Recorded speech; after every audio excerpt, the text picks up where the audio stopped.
एक ये क्वेश्चन है कि तुमने इस क्वेश्चन को क्या किया during pregnancy, which of the following hormones increase several folds in the maternal blood. देखो इसका आंसर तुमने ए किया है, प्रोजेस्ट्रॉन एंड प्रोलैक्टिन ओनली। भाई प्रोलैक्टिन तो ठीक है किया तुमने, लेकिन सिर्फ प्रोजेस्ट्रॉन और प्रोलैक्टिन क्या तुमने इसका आंसर किया है? एक बार मैं दोबारा चेक कर लेता हूँ। 164 का ए, 164 का ए किया है। नहीं, ए नहीं होगा, इसका आंसर 4 होगा। एस्ट्रोजन भी, प्रोजेस्ट्रॉन भी, प्रोलैक्टिन भी, कोर्टिसोल भी, थायरोक्सिन भी।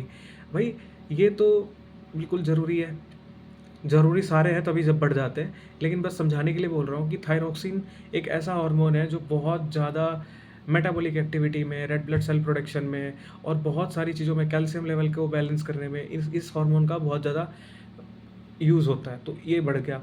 कोर्टिसोल स्ट्रेस हार्मोन होता है, तो ये भी बढ़ जाता है प्रेगनेंसी के टाइम पे। Prolactin formation of memory gland, उसमें काम आता है, तो वो भी बढ़ जाता है, क्योंकि बच्चा जब उसका गेस्टेशन पीरियड ख़त्म होगा, पार्टुरेशन से जब बच्चा बाहर आएगा, तो फीमेल मिल्क पे ही वो बहुत बच्चा बिल्कुल डिपेंड रहेगा, तो प्रोलैक्टिन भी बहुत ज़रूरी है, तो ये भी बढ़ जाता है। एस्ट्रोजन, प्रोजेस्ट्रॉन, प्रोजेस्ट्रॉन उसको कंटिन्यू रखने के लिए प्रेगनेंसी को, तुम्हें पता होगा प्रोजेस्ट्रॉन कॉर्पस ल्यूटियम को मेंटेन करके रखता है।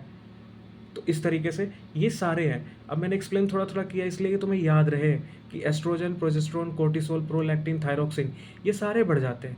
जब भी क्वेश्चन में ओनली लिख देना तो थोड़ा सा रुक जाया करो, क्योंकि वो फंसाने की कोशिश होती है, फंसाने के भी नहीं, उसको छोड़ ना देना चाहिए अगर डाउट हो तो।